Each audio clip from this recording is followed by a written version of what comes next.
What's up, guys? It's Laura from Reading in Bed, and today is Tuesday, December 13th.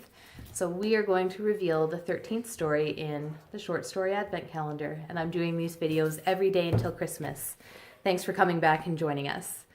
So before we get into today's story, let's talk about number 12 real quick. So this is the graphic, and this story turned out to be, it's called Oneness Plus One by Amy Bender, and it's very short, only 6 pages.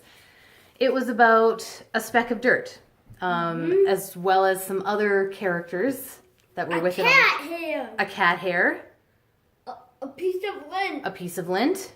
Half of a pistachio shell. And half of a pistachio shell. So each of these little bits and pieces had consciousness, they had thoughts, they had goals, they had dreams. So it was a very weird story. So Ben insisted that I read it to him as soon as we were done filming yesterday. And Ben, what did you think of that story? It was hilarious. Hilarious. You know what it reminded me of? Do you remember that book called Bug in a Vacuum? No? So Bug in a Vacuum is a children's book, and it's by the same author that does Chester and that does Scaredy Squirrel, Melanie Watt. Remember it was about a bug who got stuck in a vacuum and he had to... Yeah, which is also a really weird book, and it's not that the little, bits and pieces in the vacuum cleaner are alive, but he has to deal with all of those, little pieces of cereal and little, pins and little, this and that. Okay. It's going number 2. Okay, so anyways, I thought this story was a little too much of a writing experiment as opposed to an actual story. So, while I did really enjoy reading it to Ben, and he thought it was hilarious, he laughed a lot. To me, it was quite experimental, and I didn't get too much more out of it. It was interesting though. I enjoyed reading it. Hey, Henry. So let's look at today's story. Do you want to come look at the picture, Hen? Let's see if I can find it. So today is number... Yeah, you can see it when you come down, hun. Don't worry. Let's see. I've got these all out of order. I don't know how this happened. But give me a second here. Here we go. Number 13. Ooh, it feels like a longer one. What do you see, Henry? Lips. Lips. Yep. Okay. Oh, and some of them have X's on them. And some of them have lipstick. So let's take a look. What could this be, Henry? Okay, here we go.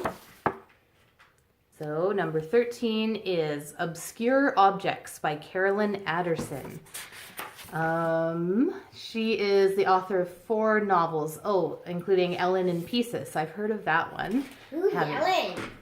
It's the name of one of her books. So she is a Vancouver author. And yeah, I've heard lots of good things about Vancouver. Yeah, that's the city she lives in. That's the city Mummy used to live in a long time ago. So let's take a look at the first paragraph. Yeah, I think we can read this. So I'll just read the very beginning here. Hot in summer, cold in winter, as though weather reached us in the staff room. Not so. The room was unfenestrated. What actually blew over us were the perversely inverted whims of the AC system. Here, each teacher was assigned a carol. It felt so much like a stall that after I finally left for good, I blamed it, the carol, for the near-bovine sense of complacency that kept me working there an entire year.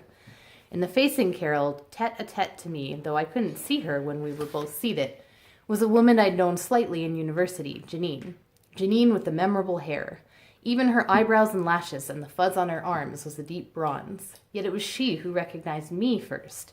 She stood up in her carol and, from her higher vantage, looked down into mine where I was arranging my things the day I was hired. So, Charlotte, she said, is this it? The inexorable end to a degree in creative writing? So sounds like another academic story. Maybe only the second we've had so far, although they do tend to crop up in short story collections for sure. This is a longer one. It might be the longest one we've had so far. It's 27 pages long. So I've got a busy day at work today. I don't know if I'm going to get to read it while I'm at work, hopefully.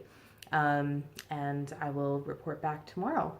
Now, Henry, is there anything you want to say before we go? Henry is silent this morning. Ah! Oh, he's coming. Okay.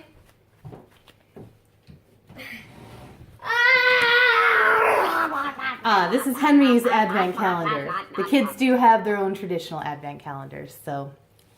All right. Thanks for watching, and we'll see you tomorrow.